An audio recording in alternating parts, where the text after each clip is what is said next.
Good morning, good afternoon, and good evening, whenever or wherever you're watching or listening. This is the Awesemo NHL DFS Strategy Show, and I am your host, Michael Clifford, aka Slim Cliffy. On the show with me for the next hour as we figure out how the hell the Toronto Maple Leafs are possibly going to blow this game tonight, our single entry assassin, Joshua Harris. You know the Leafs are going to blow it tonight. See, that's the thing. Like, we just have to kind of like talk it out. Yeah. How are they going to blow this magnificent spot they're in tonight? But like, it's coming. The Avalanche is coming with them because they have the highest expected goals for in the league and the lowest or the second lowest shooting percentage. Like when the Storm matches up, they're gonna win like 13-2 or something, and you're just gonna have to have everything where you can log off your computer at 7:10. I mean, we saw that. Not really, but kind of in a way with Tampa Bay last night. I suppose that leads right into our slate review of last night. Before we do that, just want to give a quick shout out to our sponsor, Yahoo Fantasy. Thank you for sponsoring our show. We do have a little giveaway potentially through Yahoo. We'll get to that a little bit later, but thanks to Yahoo Fantasy. Let's talk about that slate last night, because Tampa Bay went in to Pittsburgh. Pittsburgh got, I think, one or two late goals, but Tampa Bay mostly carried that game. And it's, I don't want to say it was coming because it's not like Tampa Bay was one of the most electric teams through the first 2 weeks of the season, but we know how good they can be. And we know how many injuries Pittsburgh has. So it kind of seemed like eventually Tampa was going to break through and Pittsburgh was going to let up. And, that's kind of what happened last night. Yeah. I didn't have any Tampa, but I actually ended up having a good night. I, ran really good with my late guys, but yeah, Tampa is going to turn it around, it looks like, or at least regress back to their mean. I don't know how good of a team they actually are. The bottom six is a bit iffy, but they're still going to be a playoff team. I wouldn't necessarily call them cup contenders, but they'll make some noise in the East. Yeah, I mean, you got to remember Kucherov out, right? Like, arguably the best offensive center or offensive winger in hockey. Missing him. Last year they could go through it. Like you said, they had that extra third line. This year, not as much. We should talk about some winners because we had, I know you had a good night last night. I didn't personally. I lost a little over half my entries. You went 4X last night, I believe you said? Like 4 or 5X in cash. I ended up finishing third in the 121 single entry. Almost got into the Osmo Hall of Fame. Still waiting. We'll get to that later. But yeah, I saw some guys in our Discord had a very good night. I saw someone tag us this morning. They took down the 15, I believe, for 20 grand. It was a good night for him. Congratulations. I like winning, and I know you like winning too, but it does feel really good when our advice makes everyone else winners. Yeah, we do have to shout out Spuffer here. DFS Spuffer on Twitter sent you and I a message saying he used Fantasy Cruncher. And he used some tips from our show. I believe he used. He said Nikolai Ehlers was your power play because he was your power play or your hat trick pick yesterday. Sorry, and that put him on Ehlers in cop. So anyway, Spuffer took down the $15 for 20K. He took down the 20 max as well for another $1,500. Basically went 20x on $1,200 in entries, or like 22x or whatever. So. 25K night in NHL is never a bad night. So congratulations to Spuffer. That was a really, really great night from him. And he had a 0 in his lineup too. I think that's, we can get pretty frustrated playing DFS when things don't go our way early. And you got to think yesterday, if you're sitting there, he had a Michael Backlund one-off. You're sitting there with a Michael Backlund one-off. Calgary puts up 5. He puts up a bagel. You got to think you're probably cooked, right? And, he goes ahead and takes down 25K. It just goes to show you're never really out of it. It's funny, too, because Ehlers through 2 period had a 0.0. Like, he had nothing. No shots on goal, no blocks. And then in the last minute of the game, like, he donked an assist on the first Winnipeg goal late in the third. So he had 5 points. And then he scored 2 goals in a minute. And he got the 3-point bonus and went up to – he had a 24.5-point period. We love to see it. But yeah, then I got the, Horvat scored late too. It was a good night. Yeah, it was a good night for some of the people that did follow our advice. Congratulations again to Spuffer. Just a monster night from him. Let's hope we can keep this good ship lollipop rolling. While everybody's here and watching, if you could, please give us a little thumbs up. I see nearly 100 people watching, only about 20 thumbs. Just give us a little like if you could, and a subscription. Click that subscribe button. We're at 63,500 right now. The more subscribers we get, the more shows we can bring. NFL, MLB's wrapping up, but we have PGA, we have NBA, obviously NHL. So please just click that subscribe button. It does really help us out. All right, let's move this along. Let's get to our first game. We have this is a very interesting game, I think. We have the Boston Bruins with a 2.8 implied goal total. They're going into Florida. The Florida Panthers have a 3.2 implied goal total. A couple quick changes to Boston's second line from what they have been playing for most of the season. It looks like Charlie Coyle and Jack Studnicka are going to be on the second line with Taylor Hall.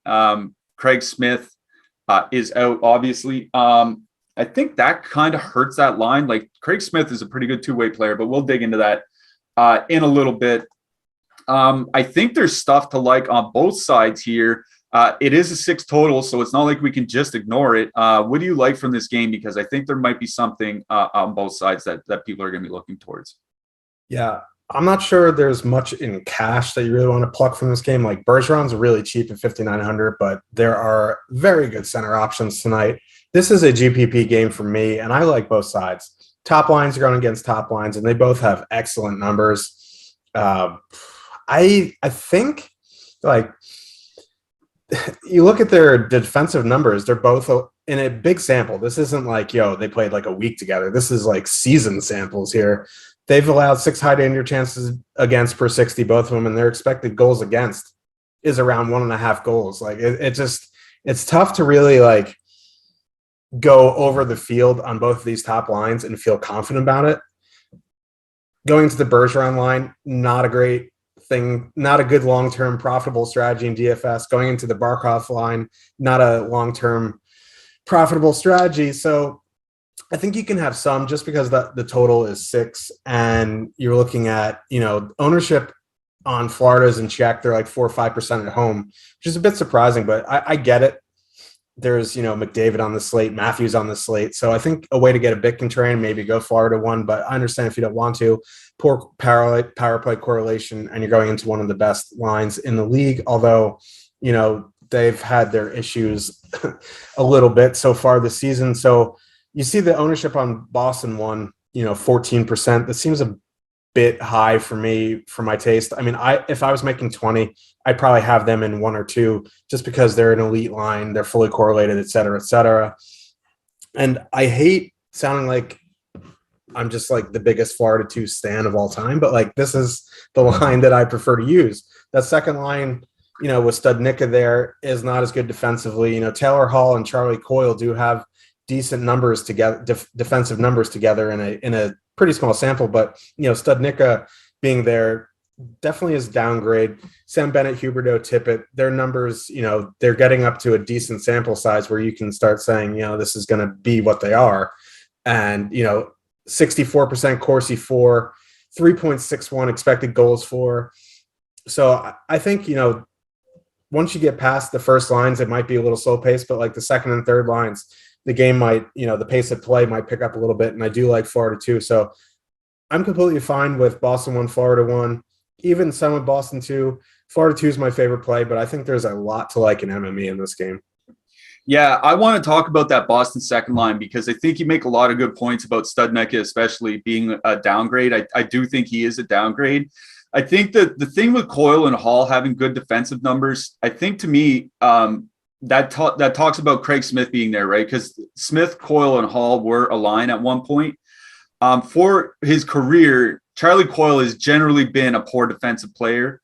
And same thing with Jack Studnicka. Like, those guys have generally been, for their NHL careers, below average defensively. And Taylor Hall is pretty good at driving offense, but he's not elite defensively either. So I'm with you again on that Florida second line. Like, their offensive numbers have come down a bit from last year, but like you said, they're still really good. Like 2.7, 2.8 expected goals for per 60 minutes just this season, not including last year. That's still great numbers offensively. Like, even a downgrade for them are still great numbers.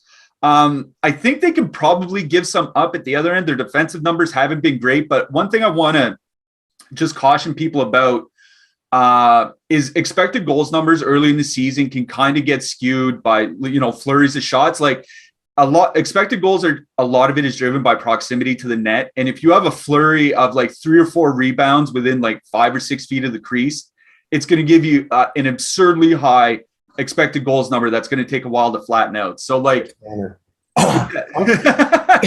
so while Florida 2's defensive numbers look bad, they haven't been allowing a lot of shots. So I got to think maybe there's a little bit of wonkiness there. But either way, like I'm with you. I still like Florida 2.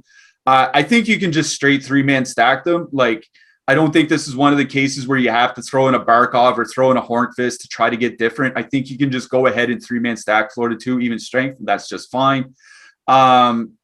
If you want to do the same thing with Boston 2, I think Boston 2 is definitely in play as well, but I'm definitely much lower on them than I am on the Florida second line.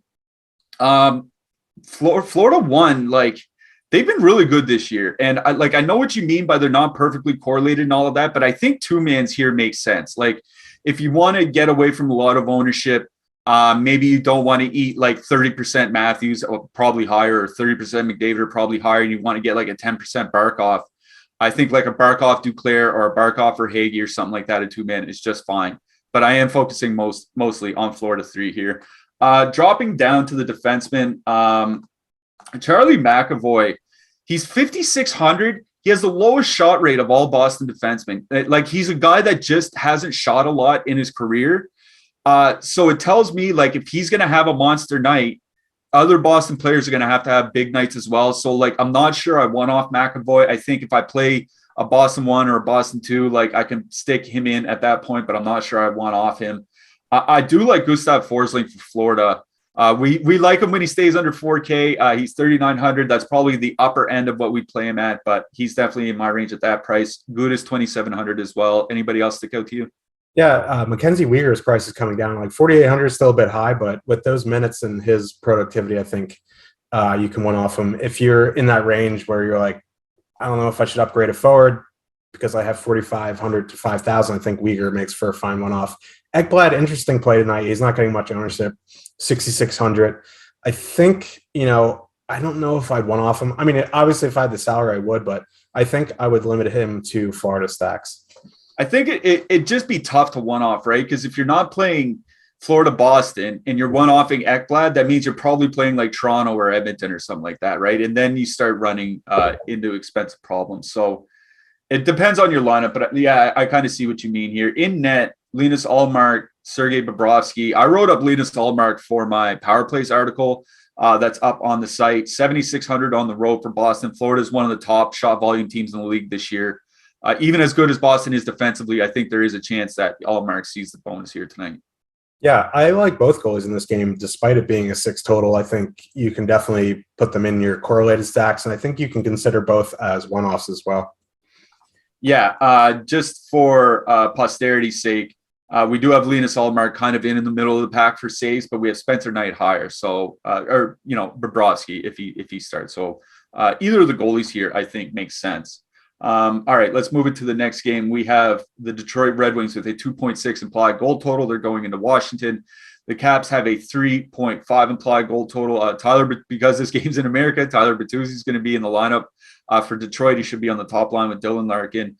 And I'm going to keep calling him Mason Raymond for the rest of his career, man. Like, I've been making a mistake. I did that at the site that I write about for season-long fantasy hockey, and I actually got him trending on our site because I called him Mason Raymond in an article. But it's Lucas Raymond on the top line.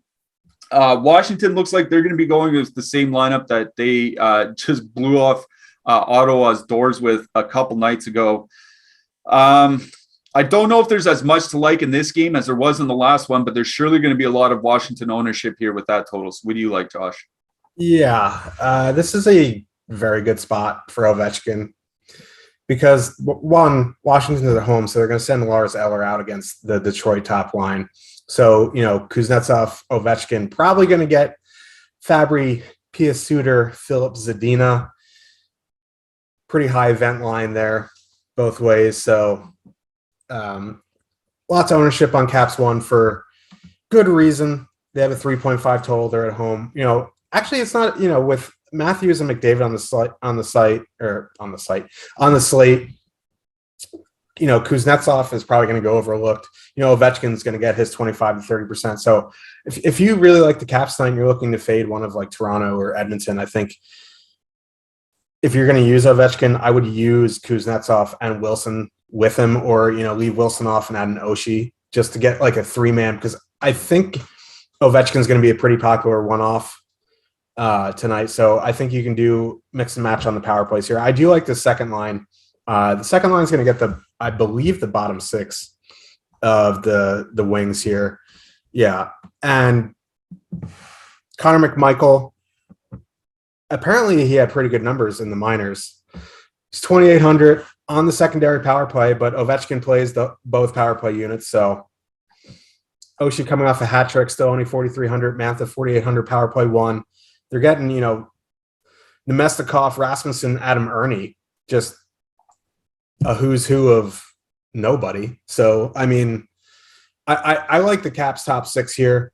And then on the Detroit side, even, with Eller going up against Detroit 1, his line mates aren't exactly world beaters defensively. Like Carl Hagelin's a nice player. He's pretty decent defensively. Garnett Hathaway is okay, but like, I kind of like, the Detroit top line here. They don't have a very big sample. And like you said, the expected goals get a bit skewed, and theirs is one of them. It's over 4.5 per 60, which is, just psycho fuel. But like, I think, on this slate, going Detroit 1 is going to be very contrarian.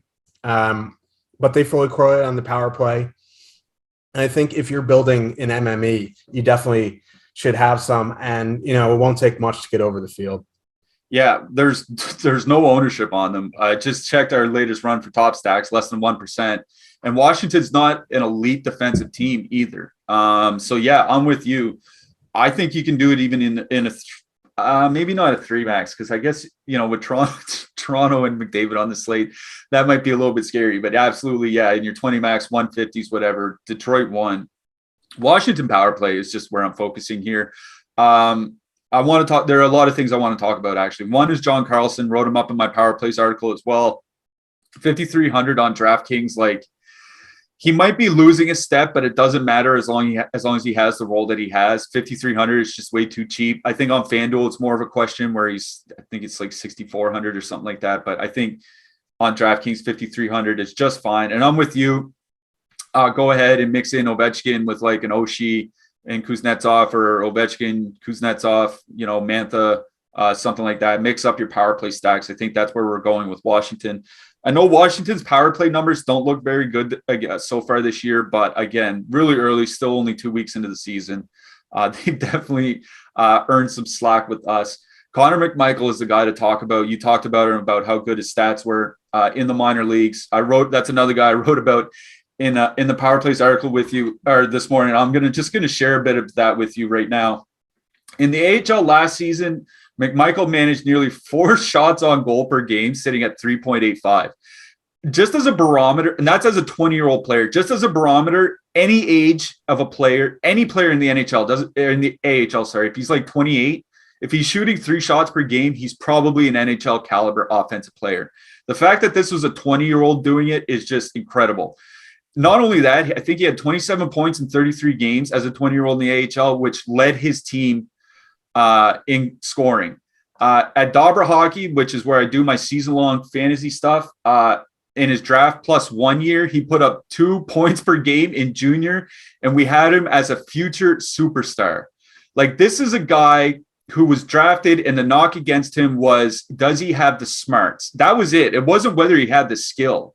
Everybody knew he had the skill to be a top 6 center. It's whether he had the brains to put it together. And they've been raving about him. So I'm really in on Washington too. I'm going to throw in McMichael even in some power play stacks just because he's so cheap. Do like that Washington power play and McMichael and Carlson here tonight. But as you mentioned, like, Detroit's not really been a pushover so far this year, right? Like, their defensive numbers are more towards like the middle of the league, and their entire top 6 has been good defensively. The second line, I'm going to note, has played a much higher pace, like trading shots back and forth. So I think that's why I kind of like Washington too as an even strength stack better, as you mentioned. So if I'm going to even strength stack anything, it's Washington too. but I just like the power play as a whole in here. One guy I want to mention is Philip Zadina, skating on the second line. He's leading Detroit in shot rate this year. Whether that sticks or not, we'll see, but I don't mind him as a little decent one-off.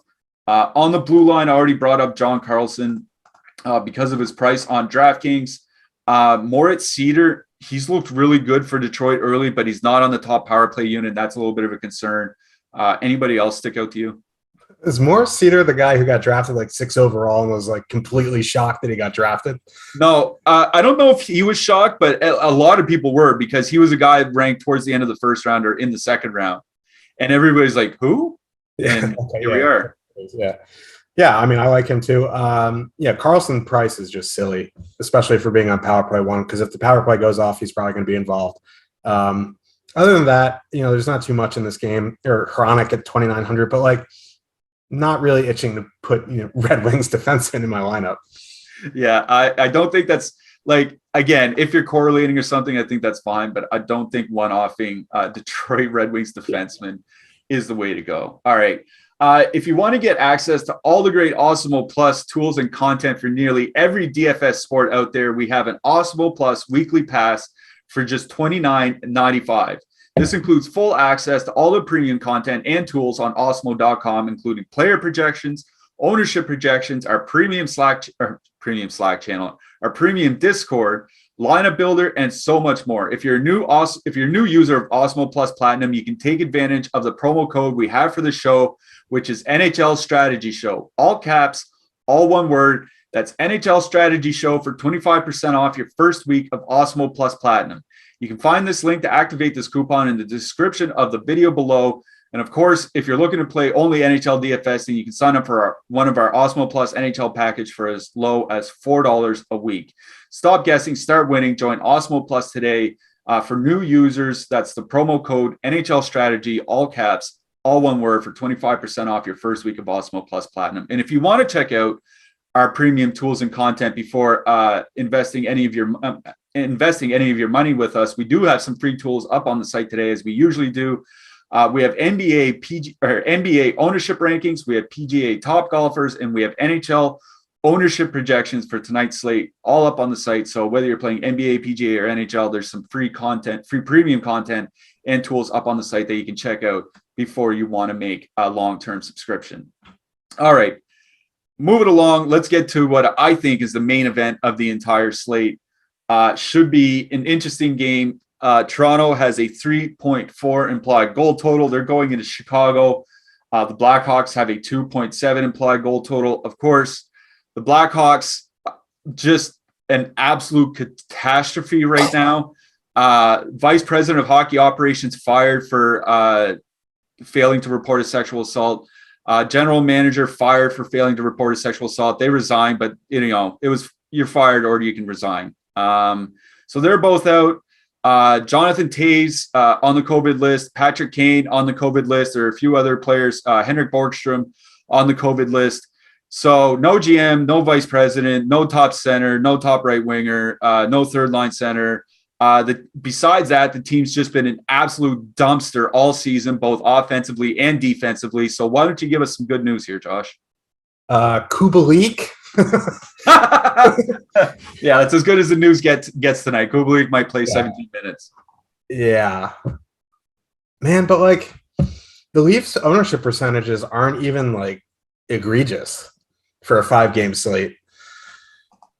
The thing is, like, I see the Tavares Marner Kerfoot line getting more ownership than the Matthews Bunting Nylander line, and I don't know why. Like, I know why. The prices on Tavares and Marner are very reasonable.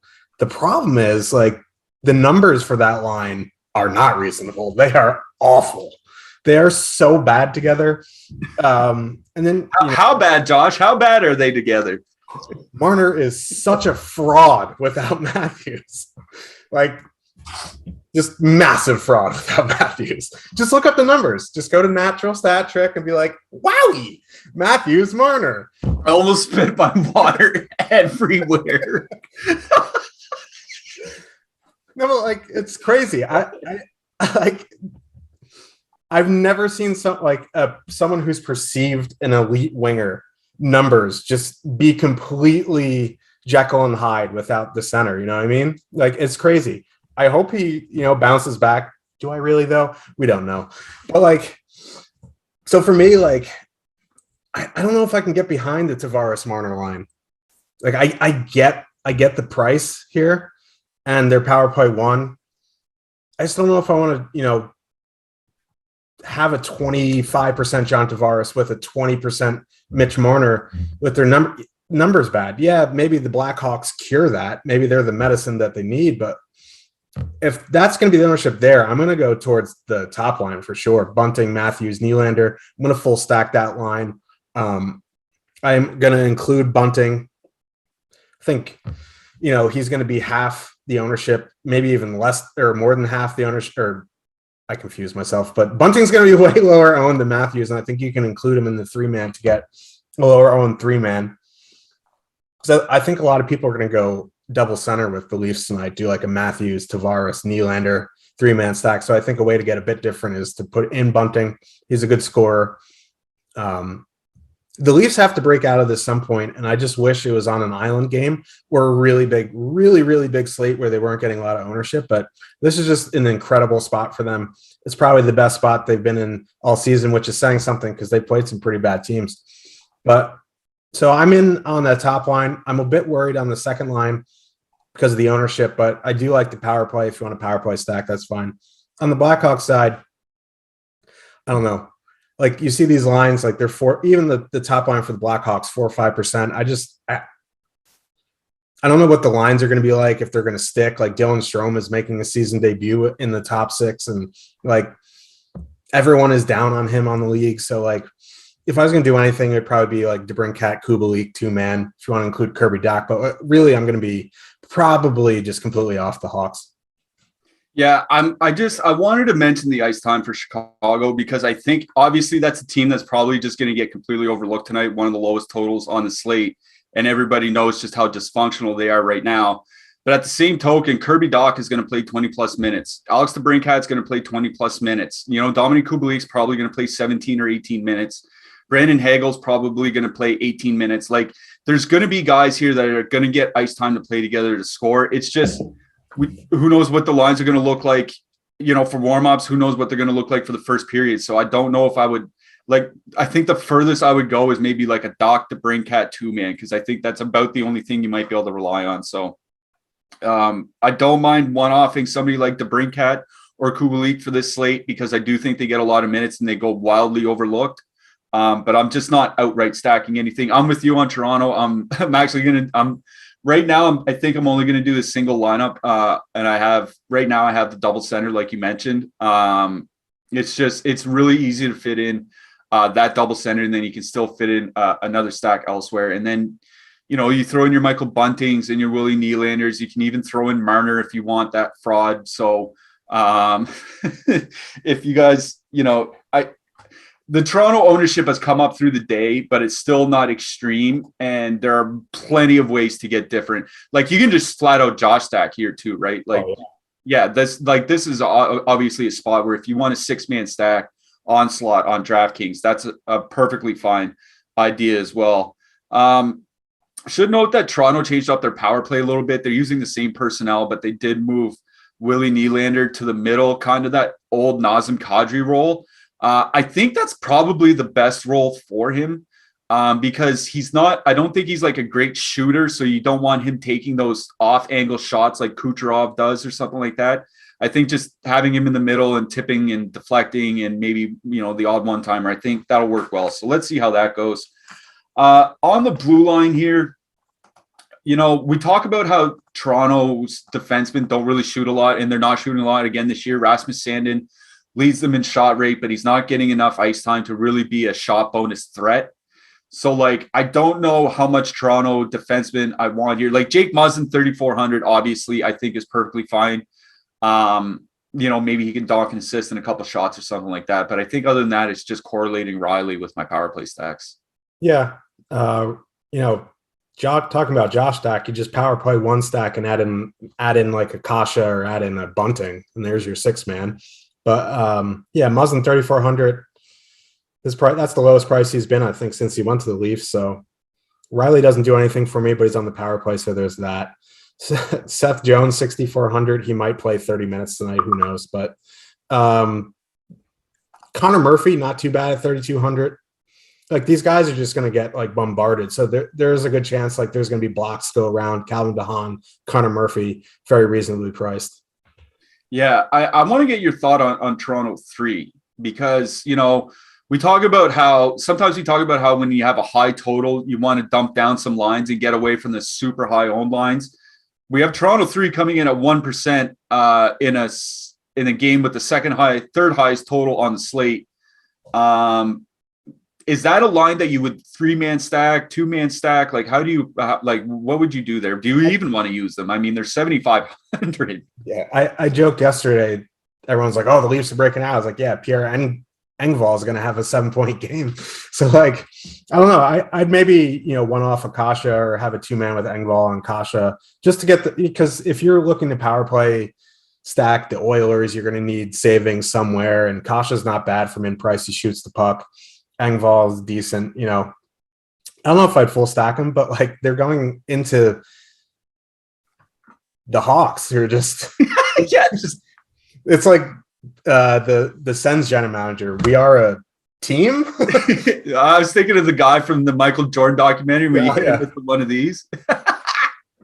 Yeah, so like I honestly don't mind taking a couple pieces from that third line.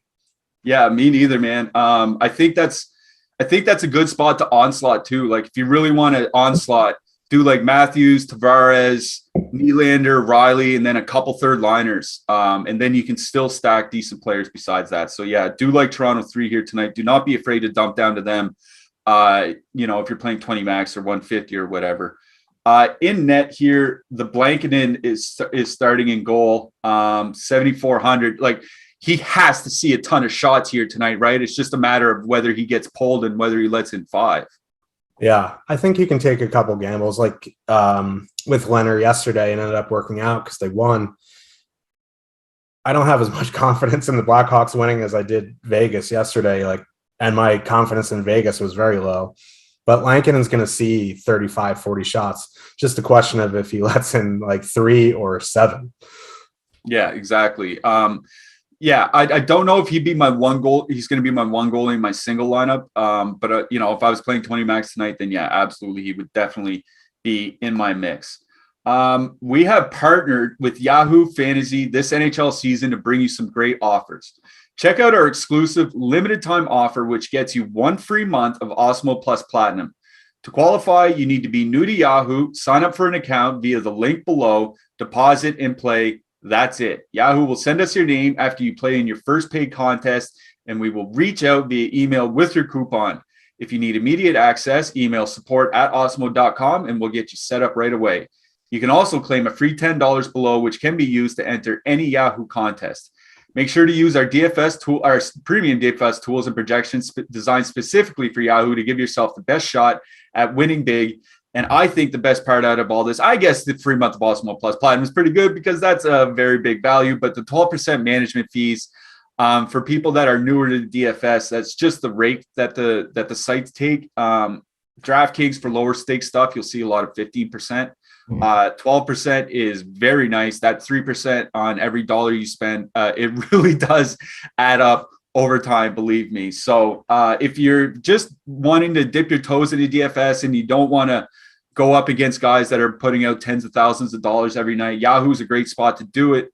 Lower stakes and lower entries, but also softer fields, and helps you build up that bankroll and gets used to playing NHL for when you want to dip your toes into some bigger prize pools. So again, if you're new to Yahoo, link below to get 1 free month of Osmo Plus Platinum.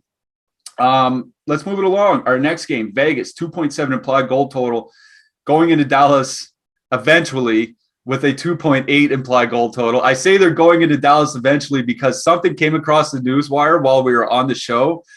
Vegas played last night, and their flight was delayed going into Dallas. They're still not in Dallas as we speak right now. They're expected to get into Dallas about 3.5 hours before game time, which puts them at the rink 2.5 to 3 hours before game. Like they're not going to have any sort of game day routine here today.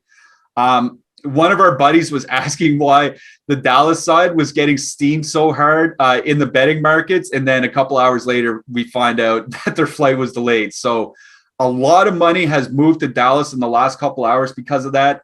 Like, I don't know how much that would actually affect, but one thing we do know about any pro athlete, hockey players especially, is that they're very superstitious about their routines. Like they want to eat the same things, get up at the same time, nap at the same time, go to the rink at the same time. Obviously, when you're on the road, things change. But I can't imagine any player is used to having absolutely nothing go on through the entire day and then just show up at the rink, 3 hours before the game. Yeah, they're creatures of habits, or creature of habit. Oh man, we're talking about the Stars. Like I'm just blacking out. Like that's how much this game bothers me today. But yeah, like it's gotta affect them. I don't know. Like Brossois is probably gonna be in net. He's not a slouch either. He's a good backup, and I think people just love stacking up against like Brossois, but he's actually good. So this is an interesting game for me.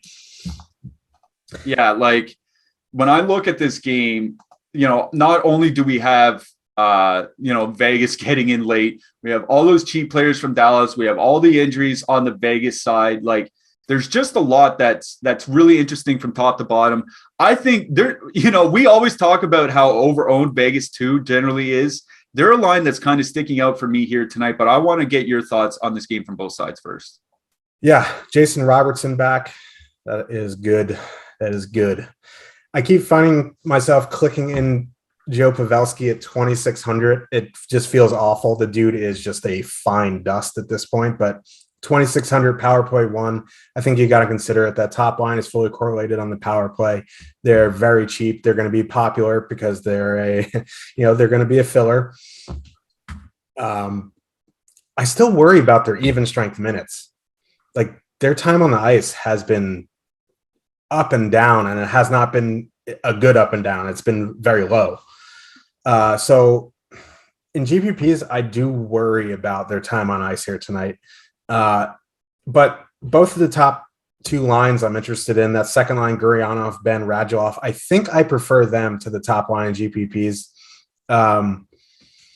They're cheaper, and you get Ben Gurianov on the second power play, Radulov top power play.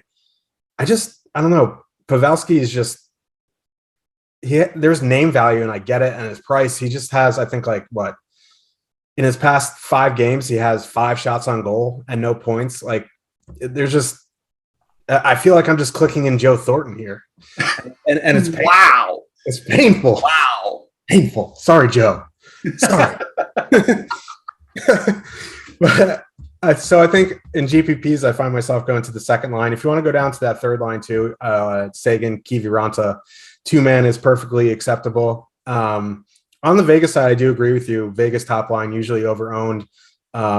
Tonight, they're being a tad overlooked. They're coming off. They beat the Avs. Like the Avs are a good team. The air travel does worry me a little bit, but it's not like they're going from the left coast to the East Coast. It's in the same time zone. You just worry about, their routines and stuff, but they're professional. Once they hit the ice, they should be fine.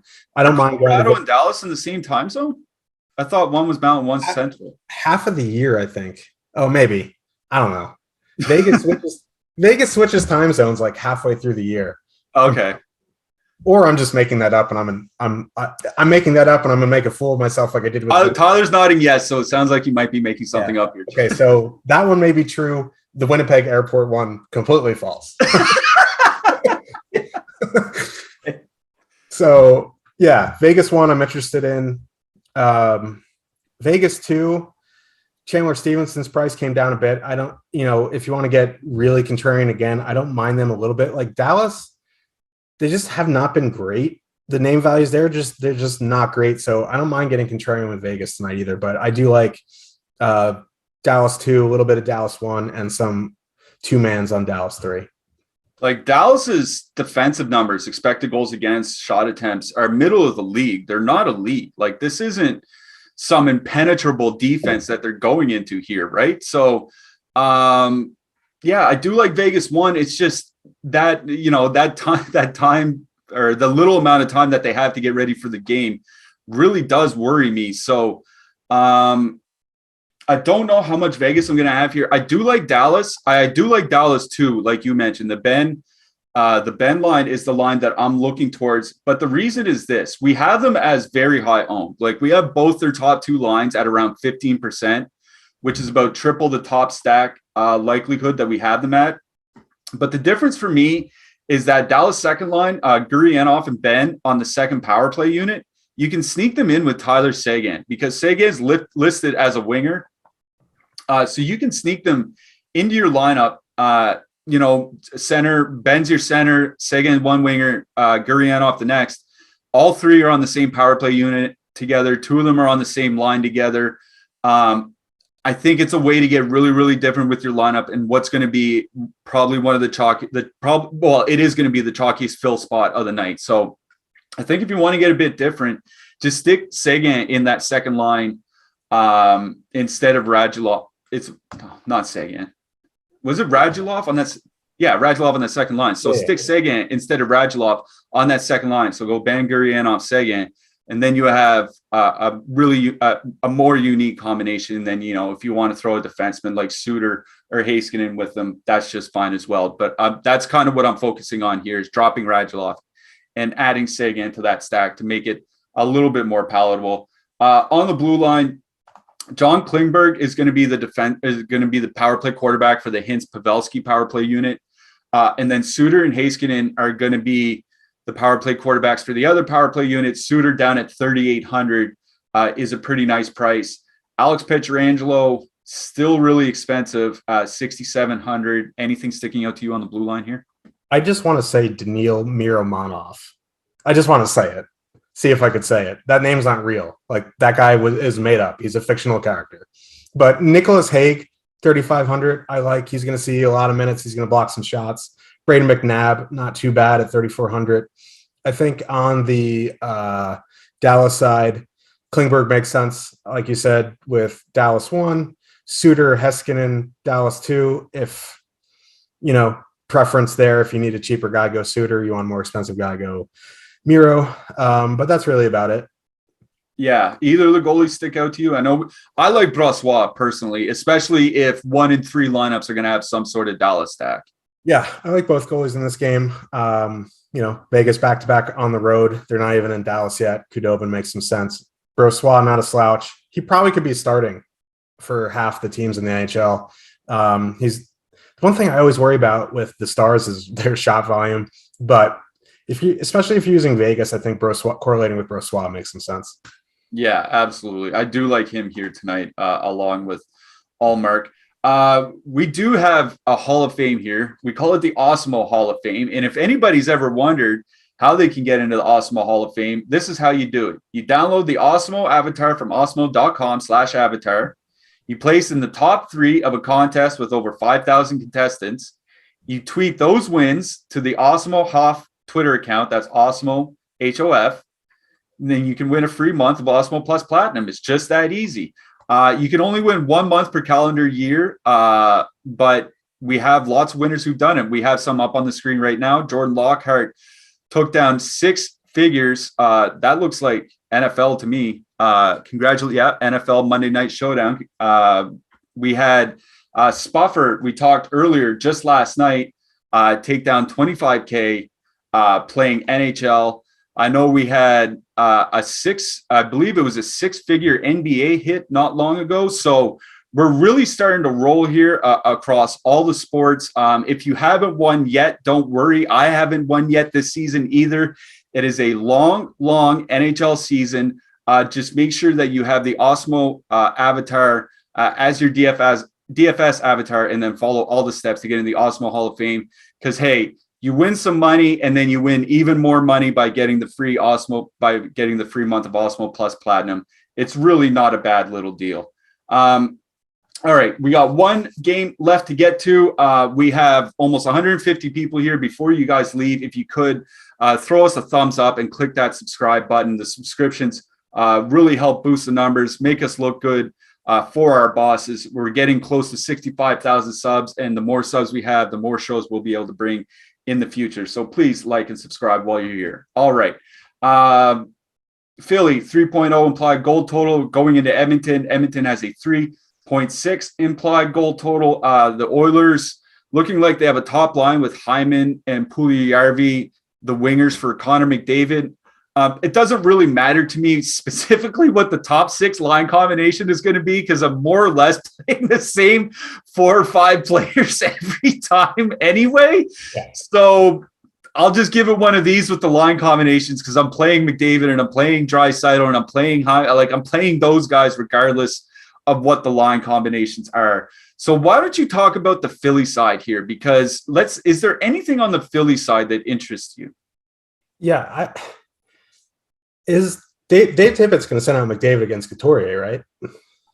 Yeah, but we always say McDavid's matchup proof. Yeah. No, but like it's going to get me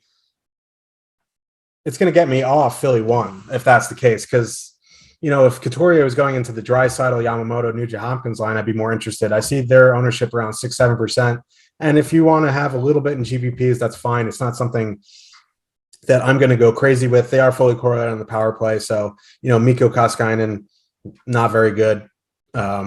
So Philly 2 is interesting to me just because they're fully correlated on the second unit. They're getting almost no ownership, and they're not going to see McDavid. And, Draisaitl, Yamamoto last year, their defensive numbers were very bad. With Nugent Hopkins there, I imagine it boosts their defensive numbers a little bit, but that line can be had a little bit, and especially with the Philly 2 ownership under 1%, except for Joel Farabee at 1.2%. I think it's a good way to get different in this game. The Flyers do have a 3 total on the road. This is a 6.5 total. If you can get a fully correlated line for 1%, I think I'm going to be interested. So yeah, I really like Edmonton 1, Edmonton power play. Going to Couturier matchup does worry me a bit, but it's McDavid. He's 9K. It's not like DraftKings did the proper thing and made him like 10-9. So at 9K, Hyman at 5,100, I think it makes it possible. Like Jesse Puljujarvi is going to be the lowest owned of the trio. He does get a little bit of power play one time, but if you want to leave him off and put in the Nugent Hopkins or, mix and match the power play guys, go for it. But so Edmonton power play, Philly 2 is where I'm looking tonight. Yeah. I want to talk about the Edmonton depth because there's something that we talked about in our Discord earlier today. The Edmonton second line has looked like the line from 2 years ago and not the line that they were last year. They look much better defensively. They're controlling 59% of the expected goals. And the third line with Derek Ryan and Warren Fogle, 61% expected goal share. I think I know people are excited to use Philly because they have been good so far this year. And they think Edmonton's depth is bad, but Edmonton's depth has not been bad. And Derek Ryan and Warren Fogle are 2 good defensive players. So that line has been good defensively isn't really a big shock to me. So I'm out on Philly 3. I'm similarly out on Philly 1. I'm with you. I think Philly 2 is the line that I would use from the Flyers here. We do have them coming in at very reasonable ownership, like you said, around 1%. So Philly 2 is the line that I would use here. They're in that no man's land where they're not so cheap that they're going to go in all the Edmonton in Boston stacks, and they're not so expensive that they're prohibitive that you can't use other stuff. So Philly 2, if I was to use anything, that's on that side. But for me, it's just Edmonton power play again. Same guys. On the blue line, Evan Bouchard's really sticking out. He's one of our best values. His fancy stats, like his micro stats, like transition play and playmaking are just out of this world good. Were last year, are again this year. I like Bouchard, even though he's not on the power play. Is there anybody else in the blue line you like here? Yeah, and I really like that Bouchard's on the top pair with Nurse. Last year when he was 3,200, we're like, yes, he's in the game. And we got excited to play him. And then he played 9 minutes and then he was scratched for a week. But being on the top player with Nurse, he's going to get the minutes. On the Philly side, Travis Sanheim's okay at 3,700, especially if you're using Philly 2 or Ivan Provorov if you have the money. But really, Edmonton side, I like Bouchard, Nurse, Barry. I guess if you're doing power play stacks, he's under 5K now, so he hasn't been great so far this season, but for under 5K in a power play stack, I think is fine. Yeah, I don't mind Provo either. 5,500. He should play 25 minutes tonight, and a lot will have to flow through him. All right, we got to move it along, but we do have more shows coming up. We have the NFL Know-How Strategy Show coming up at 4:25 Eastern. And then after that, we have the NBA Deeper Dive with Alex and Adam, and that rolls into the NBA Live Before Lock with Eric and Greg. I want to get your goalies and your hat trick pick. I'm going to get through mine real quick. The two goalies I'm looking at are Linus Ullmark and Laurent Brossoit, and my hat trick pick is Michael Bunting. I'm going Khudobin. I also like Vitek Vanacek. And my hat trick pick, I'm going way off the board here. I'm going to go Connor McMichael. I like it. Connor McMichael and Michael Bunting are your hat trick picks. One note, somebody mentioned that Moritz Seider is now on the top power play for Detroit. I missed that yesterday in their practice. So add him to your Detroit power play one stacks if you want. But we do have to get out of here. For Tyler, our producer, for Josh Harris, our single entry assassin, I'm Michael Clifford, saying good luck tonight, everybody, and stick around for some NFL strategy show coming up in about an hour and a half. We'll see you tomorrow.